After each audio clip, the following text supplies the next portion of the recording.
সুধী দর্শকবৃন্দ, আজ হাজির হয়েছি আপনাদের সামনে আমি গ্রামীণ চিকিৎসক অনন্ত রায়। চিকিৎসা সম্বন্ধীয় বিভিন্ন চিকিৎসা সম্ভারের ডালি সাজিয়ে নিই। গতকাল আমি ব্যান্ড ড্রাগ বা বাতিল ওষুধ সারিডন নিয়ে আপনাদের কাছে কিছু বলেছিলাম। আজ তার প্রমাণ দেব আপনাদের। এই দেখুন সেই প্রমাণপত্র, যা প্রমাণপত্রটা দেখাচ্ছি আপনাদের।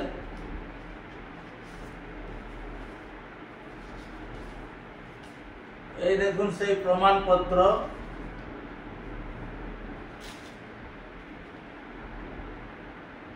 যা আজ থেকে 7 বছর আগে, মানে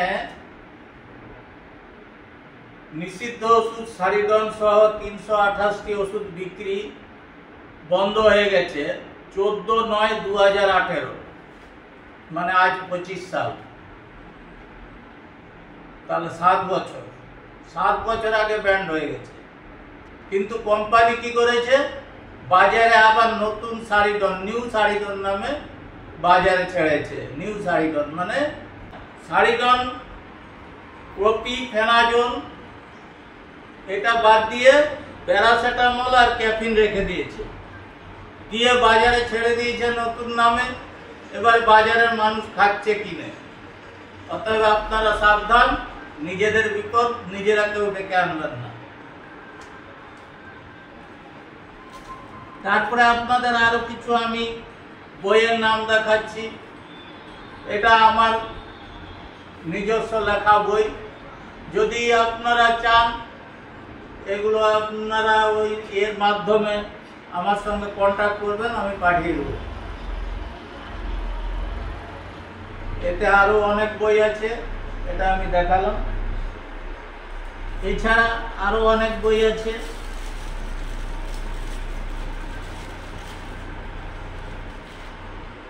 এই দেখুন একটা প্রেসক্রিপশন, এটা আমাদের স্যারের লেখা, অর্থাৎ স্বপন কুমার জানার লেখা।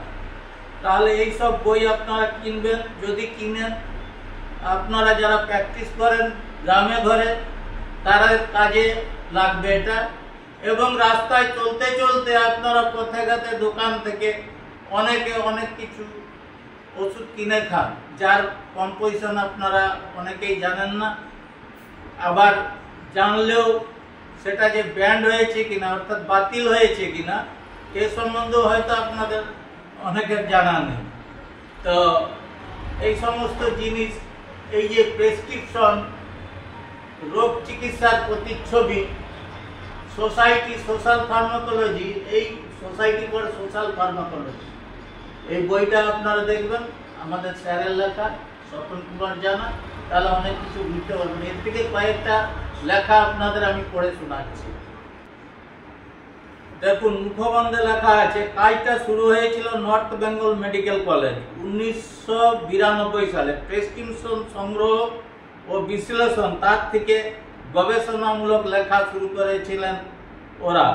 কয়েকজন ডাক্তার, দেবেশ বিশ্বাস, ডাক্তার স্বপন জানা, ডাক্তার শান্তিরঞ্জন বাগচি। সেই প্রেসক্রিপশন সংগ্রহ আরও সমৃদ্ধ হয়েছে। আমাদের রাজ্যের প্রায় প্রতিটি জেলার প্রত্যন্ত গ্রামে, বিভিন্ন শহরে চিকিৎসা করেন এমন চিকিৎসকদের প্রেসক্রিপশন সংগ্রহ করা আছে সোসাইটি ফর সোশ্যাল ফার্মাকোলজি দপ্তরে। ব্যক্তিগত স্তরে প্রেসক্রিপশন যা সংগ্রহে আছে তা হয়তো সর্বোচ্চ, এখন যার সংখ্যা কম বেশি 3000 ছাড়িয়ে গেছে। বুঝতে পারছেন নিশ্চয়ই যে এইরকম প্রেসক্রিপশন বহু আছে বাজারে। সমালোচনা করা উচিত নয়, কিন্তু তবু বলতে হয়। যেমন দেখুন, এই দেবেশ বিশ্বাস, শান্তিরঞ্জন বাগচি, সরোজ কৃষ্ণ ভট্টাচার্য, এদের লেখা অনেক কিছু এইরকম আছে। এই প্রেসক্রিপশনগুলো অনেক ভুয়ো প্রেসক্রিপশন আছে, এগুলো দেখতে পারেন। এই বইটায় আপনারা সব কিছু পেয়ে যাবেন।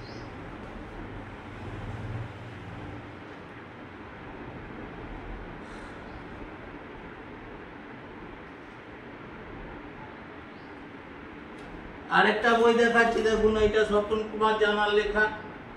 এটাই আপনারা পাবেন যে সমস্ত ওষুধ ব্যবহার করবেন না, অর্থাৎ ব্যান্ড মেডিসিন, যেটা ব্যবহার করবেন না ব্যান্ড মেডিসিন অর্থাৎ বাতিল হয়ে গেছে।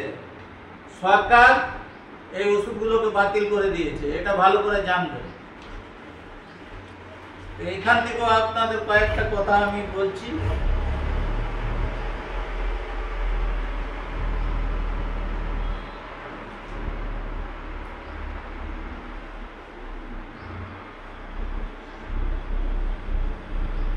নিষিদ্ধ ও ক্ষতিকারক ওষুধের অবাধ বিচরণ ক্ষেত্র ভারতবর্ষ।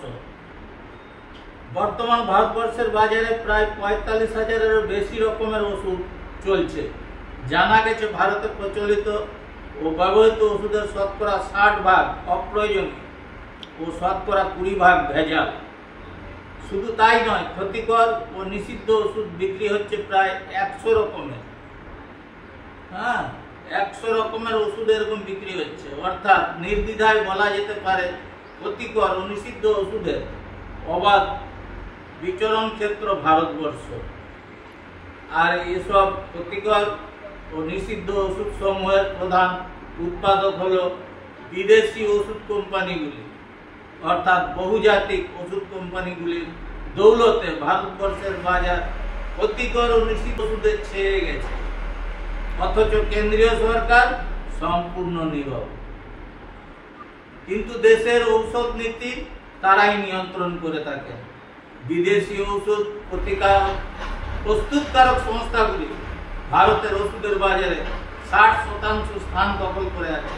কেন্দ্রীয় সরকারের অপদার্থতা ও উদাসীনতার সুযোগ নিয়ে বহুজাতিক সংস্থাগুলি একদিকে কোটি কোটি টাকা মুনাফা লুটছে এবং অপরদিকে ক্ষতিকর নিষিদ্ধ ঔষধ চালিয়ে মানুষের জীবন নিয়ে ছিনিমিনি খেলা করছে। বহুজাতিক সংস্থাগুলি তাদের উৎপাদিত ওষুধ সমূহের বহু গুণ লাভ করেন। কোনো কোনো ওষুধে এই লাভের পরিমাণ ১০০ থেকে ১০০০ গুণ পর্যন্ত, অথচ কেন্দ্রীয় সরকার এ সমস্ত ওষুধের দাম মোটেই নিয়ন্ত্রণ করছেন না, বরং কেন্দ্রীয় সরকারকে বৃদ্ধামূল্য দেখিয়ে বছরের পর বছর এরা দাম বাড়িয়েই চলেছেন। সবচেয়ে বড় কথা, বহুজাতিক ওষুধ সংস্থাগুলি ক্ষতিকর ও নিষিদ্ধ ওষুধ চালিয়ে মানুষের জীবন নিয়ে মরণ খেলায় জিতেছে। পৃথিবীর সমস্ত উন্নত দেশে যেসব ওষুধের ব্যবহার নিষিদ্ধ সেগুলি তারা ভারতবর্ষে চালাচ্ছে।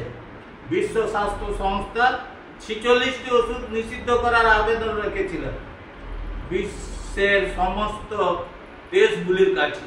আমেরিকা ও ইউরোপের দেশগুলি বিশ্ব স্বাস্থ্য সংস্থার আবেদনে সাড়া দিলেও ভারত সরকার তাতে কোনো সাড়া দেয়নি। তাহলে এগুলো আপনারা বুঝতেই পারছেন যে কত ধাপ্পাবাজি এর মধ্যে আছে। সব ওষুধ যে আপনাদের সব কিছু কাজে লাগবে তা নয়। অনেক ওষুধের গুণাগুণ, অনেক ওষুধ মানুষকে বাঁচায়, অনেক ওষুধে আবার মানুষের ক্ষতি হয়। ওষুধ বেশি খেলে ক্ষতি, কম খেলে অমৃত, এসব অনেক কিছুই আপনাদের জানা আছে।